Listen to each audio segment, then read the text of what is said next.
जी बच्चों जी, हमारा आज का टॉपिक है वर्ब और एडजेक्टिव और साथ उसके टेंस भी हम डिस्कस करेंगे। आप देखिए पहला रूल लिखा हुआ है यहाँ पे, difference between past tense and present perfect tense. जब मैं कहता हूँ कि ये सेंटेंस पास्ट टेंस है तो उसका मतलब है वर्ब कौन कौन सा होती है, सेकंड। और जब मैं प्रेजेंट परफेक्ट की बात करता हूँ उसका मतलब है हैज, हैव और वर्ब की थर्ड फॉर्म। तो अगर आपके पास एक क्वेश्चन है, जैसे क्वेश्चन नंबर 1 है और क्वेश्चन 1 लिखा हुआ है I have received your letter last night, तो हैव रिसीव्ड तो प्रेजेंट परफेक्ट है और उसके साथ वर्ड कौन सा लगा हुआ है, लास्ट। तो लास्ट का वर्ड प्रेजेंट परफेक्ट के साथ इस्तेमाल नहीं होता, ये मिस्टेक है। तो इस तरह से आई हैड रिसीव्ड ये भी नहीं आता इसके साथ। तो I receive your letter last night, Charlie option हमारा करेक्ट होगा। डेल्टा में भी वही प्रॉब्लम है, I receive your letter last night, इसमें लेटर के स्पेलिंग देखें LETTR। तो इस तरह से हमारा ऑप्शन क्या बना, चार्ली। और इसमें आप समझेंगे कैसे कि अगो और लास्ट अगर सेंटेंस में आ गए तो इसका मतलब ये होता है कि हम किस टेंस की बात कर रहे हैं, पास्ट सिंपल टेंस की बात करें। क्लियर होगी बात। इस तरह से मिलता जुलता कोई भी क्वेश्चन है तो आप इसको सॉल्व कर लेंगे। क्वेश्चन नंबर 2 जो है द यूज ऑफ ऑलरेडी है। ऑलरेडी का यूज कहां पर होता है? Already is used with present और पास्ट परफेक्ट टेंस। ये ज्यादातर प्रेजेंट और पास्ट परफेक्ट में यूज होते हैं। जैसे ही ऑलरेडी सजेस्टेड, अब देखेंगे सजेस्टेड जो है पास्ट सिंपल टेंस है और ये ऑलरेडी के साथ पास्ट सिंपल टेंस यूज नहीं होता, गलत हो जाएगा। He had already suggested nice solution, ये पास्ट परफेक्ट टेंस जो है ना, ये सही तो है लेकिन टेक्निकली ये रॉन्ग है। अभी हम इसको डिस्कस नहीं करेंगे ये टेक्निकली रॉन्ग क्यों है। लेकिन यहाँ पे देखें ही हैड ऑलरेडी सजेस्टेड के बाद नाइस सॉल्यूशन, इसमें क्या प्रॉब्लम है, ए नाइस सॉल्यूशन आना चाहिए था, इसमें आर्टिकल आना चाहिए। डेल्टा में ही ऑलरेडी सजेस्ट नहीं आएगा तो हमारा ऑप्शन क्या हुआ, he had already suggested a nice. इसका बेस्ट ऑप्शन होना चाहिए था he has already suggested a nice. तो बेटा जी ऑलरेडी का क्या रूल हुआ, ऑलरेडी किस टेंस में यूज होना है, प्रेजेंट परफेक्ट या पास्ट परफेक्ट के साथ। ठीक है जी। इसके बाद हमारे पास नेक्स्ट क्वेश्चन है, इसके बाद नेक्स्ट क्वेश्चन हमारे पास past tense followed by past tense. और इसका रूल क्या है, past tense followed by past tense का क्या मतलब है?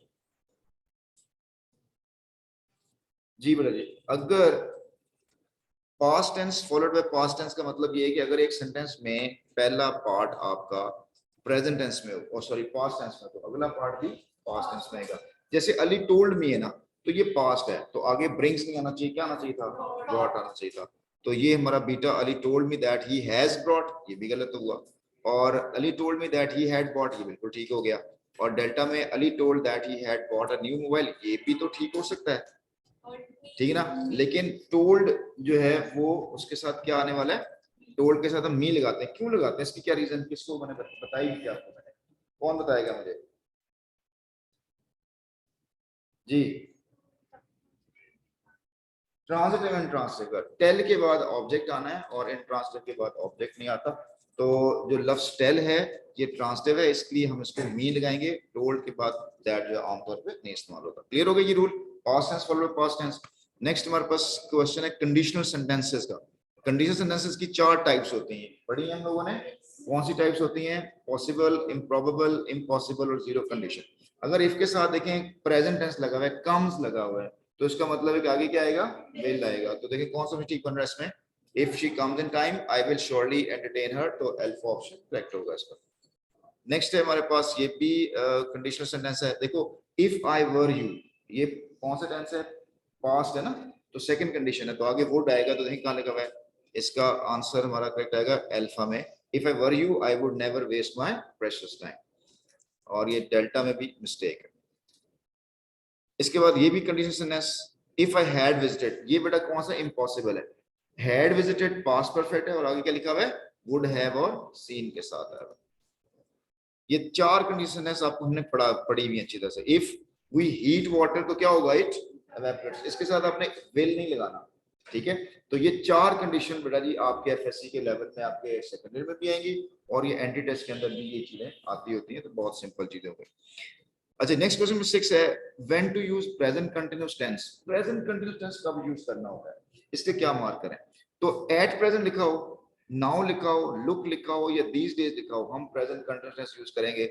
जैसे यहाँ लिखा हुआ है he takes his piano lesson at present है, तो एट प्रेजेंट के साथ टेक्स नहीं आएगा, क्या आएगा, टेकिंग आएगा। तो ही टुक नहीं आएगा, ही इज टेकिंग, ये चार्ली ठीक हुआ।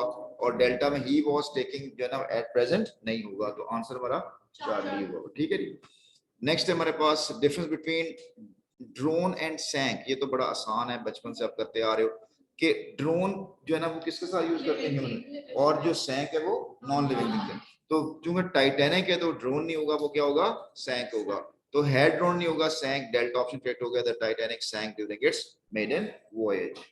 इसके बाद क्वेश्चन नंबर 8 है, इसमें है कोलोकेशन, टेक और गेट एडमिशन। ये आपके मेरे टेस्ट हो चुका है इसके अंदर, जिसमें टेक एडमिशन होता है कि गेट एडमिशन होता है। तो हम क्या करते हैं, some words are always used together habitually, जैसे फास्ट फूड होता है, राउंड ऑफ अप्लॉज होता है, कोई और डिफरेंस नहीं होता। तो यहाँ पर होएगा Nasir has got admission in a medical college नहीं होगा, बल्कि क्या होगा, टू अ मेडिकल कॉलेज होगा। ठीक है। नेक्स्ट हमारे पास नंबर 9 है, कोलोकेशन हैंग्ड और हैंग का डिफरेंस।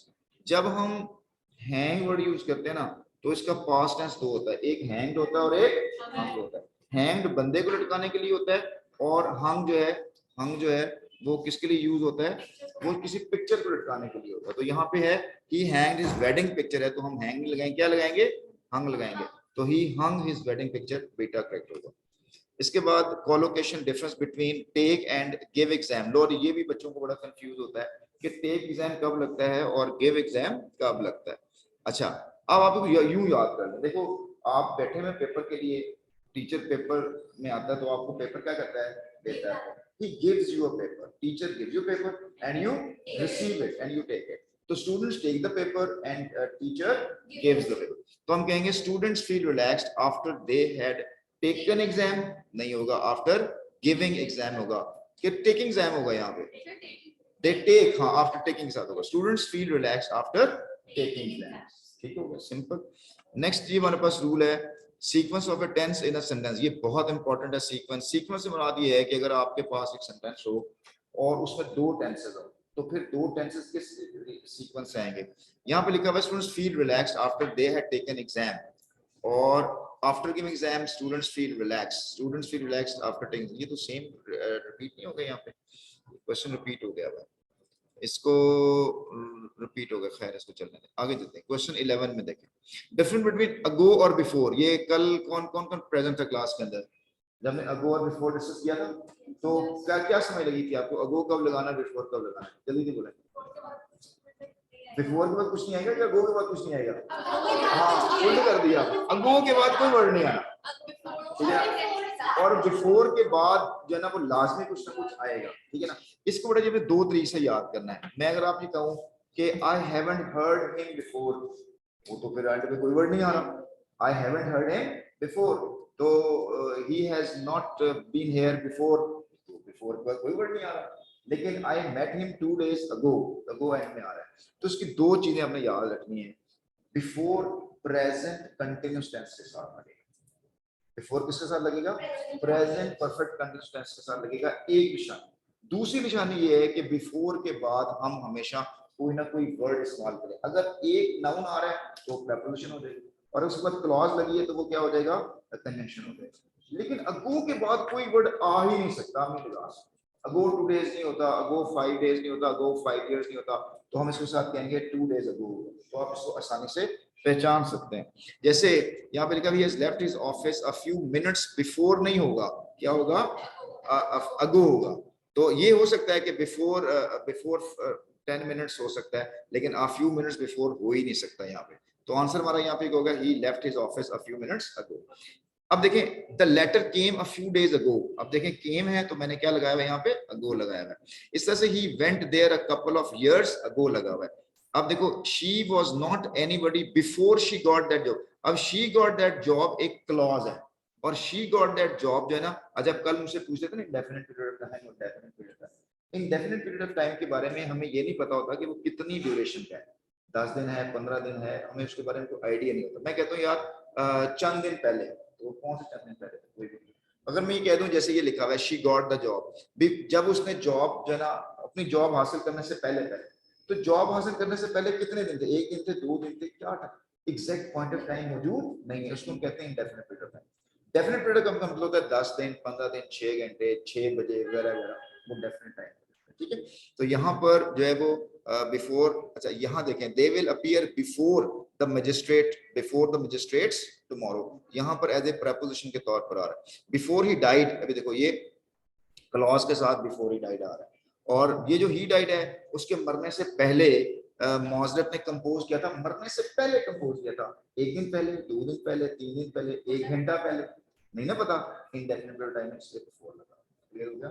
ठीक है, चलो नेक्स्ट हमारे पास क्वेश्चन है sequence of tense in a sentence. ये है बड़ा वो सीक्वेंस जो हमने पहले स्लाइड आ गई थी। The chairman had resigned when we contacted him last night. बेटा एक तो ये कि लास्ट नाइट पास्ट सिंपल की निशानी होती है, दूसरी दो एक्शन है। कौन कौन सा एक्शन हुए हैं? एक हैड रिजाइन का एक्शन है और दूसरा कौन सा है? वी कांटेक्टेड हिम, दो एक्शन है। अब इन दो एक्शन में जो एक्शन पहले हुआ होता है वो पास्ट परफेक्ट में आता है, और जो एक्शन बाद में होता है वो पास्ट सिंपल में आता है।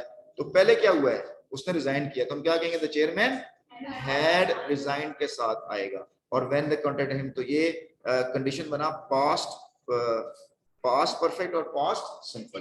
ठीक है, बाकी सारे जो सीक्वेंस है वो सारे इसमें गलत दिए हुए। क्वेश्चन नंबर 13 में difference between transitive and intransitive verb, सबको पता चल गया। ट्रांजिटिव के बाद ऑब्जेक्ट आता है, इनट्रांजिटिव के बाद ऑब्जेक्ट नहीं आता। बेटा लाई लफ्ज है ना, लाई एक इनट्रांजिटिव है। मैं कहूं लाई इनट्रांजिटिव का मतलब क्या है? इसके बाद ऑब्जेक्ट नहीं आना।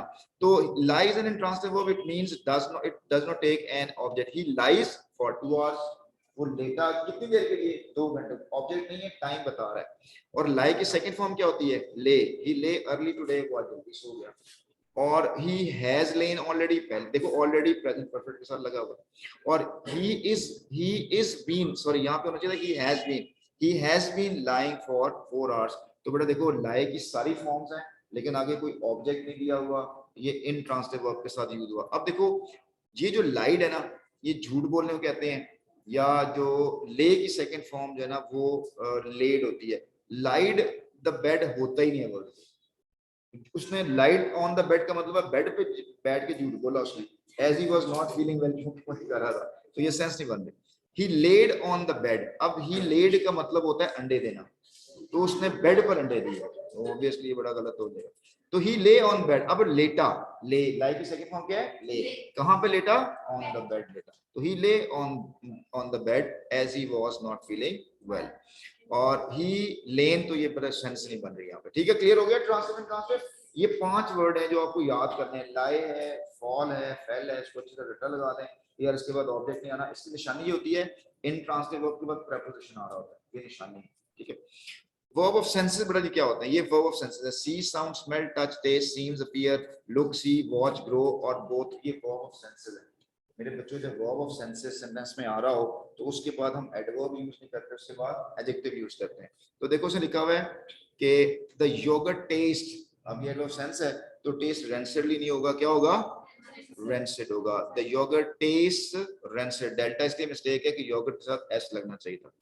क्वेश्चन नंबर 15 में difference between very and much. बेटा जी वेरी के बाद एडजेक्टिव की पॉजिटिव डिग्री आती है और मच के बाद कंपैरेटिव डिग्री आती है, बहुत सिंपल है। तो when the guest tasted bitter gourd they said it was much bitter, होगा कि it was very bitter होगा? नहीं, bitter है ना, more bitter तो नहीं है ना, ठीक है ना, more bitter नहीं है, most bitter नहीं है, bitterer भी नहीं है, bitters भी नहीं है, तो इसके साथ much bitter नहीं आएगा, बल्कि क्या आएगा? very bitter आएगा। तो ये वाला आंसर हमारे पास बन रहा है। अच्छा, अब ये वाला when the guest tasted bitter gourd they said it was very bitter to taste, अब क्या हुआ है?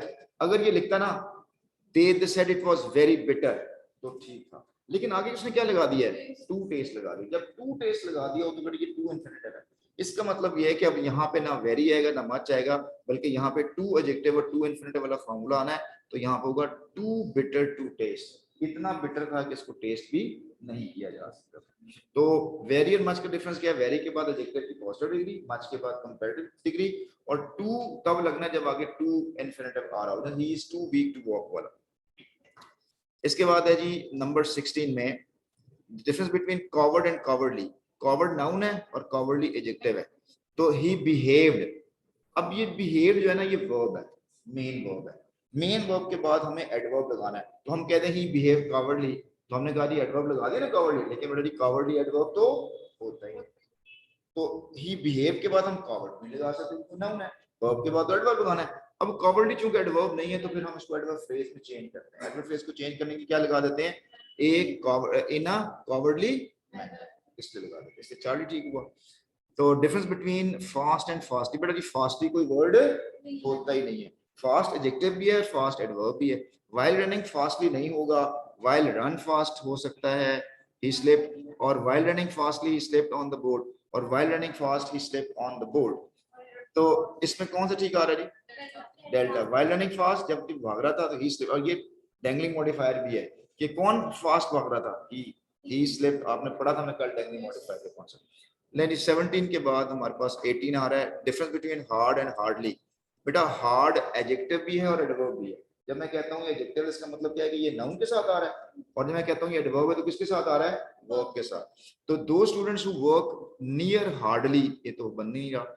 हु हार्ड वर्क तो नहीं बनेगा, हु हार्डली क्या बनेगा, who work hard. Who work hard near the examination succeed. तो हार्ड कैन बी, इसको जरा देखिएगा, hard can be used both as an adverb and an adjective. A hard ball, ball कैसी है, हार्ड, एडजेक्टिव हो गया। हिट इट हार्ड, कैसे hard hit करनी है, हार्ड। तो देखो एक ही हार्ड है लेकिन एक में एडजेक्टिव और एक में एडवर्ब है। हार्डली का मतलब होता है बमुश्किली। Hardly can only use an adverb of emphasis, hardly had he reach the station. ठीक है, ले जी 19 में आएगा यहाँ पर difference between too much and much too. Too much के बाद नाउन आना है, मच टू के बाद एडजेक्टिव आना है, बस इसको याद कर लीजिएगा। His wife's rude behavior gives him much so pain। बेटा जी पेन नाउन है तो मच सो पेन आएगा या टू मच पेन आएगा, टू मच पेन आएगा। तो देख लें टू मच पेन कहाँ लिखा हुआ है, डेल्टा में लिखा हुआ है, gives him too much pain. ठीक है, और मच टू होता तो आगे एडजेक्टिव आ जाता। लेकिन adjective is used after be form of verb. Be form of verb होते हैं, is am are was were होते हैं, उसके बाद एडजेक्टिव भी आ सकता है। विल बी जो है इसके बाद भी आपने एडजेक्टिव लगाना है। तो our relations will be are most friendly नहीं होगा, बल्कि क्या होगा, our relation will be most friendly with them. A नहीं आएगा इसके साथ, डेल्टा ऑप्शन इसका करेक्ट होगा। ठीक है जी, ले लीजिए आपकी डिस्कशन कंप्लीट हुई। वर्ब के वाले से इसका लेक्चर भी हो चुका हुआ पहले ऑलरेडी, तो वो सारी बातें मैंने अपलोड नहीं किया, लेकिन ये कि रूल्स यही थे उसी लेक्चर के अंदर, और इसकी हमारी रीएनफोर्समेंट हो गई है। ठीक है, किसी भी क्वेश्चन की सूरत में आप लाजमी क्वेश्चन कर सकते हैं।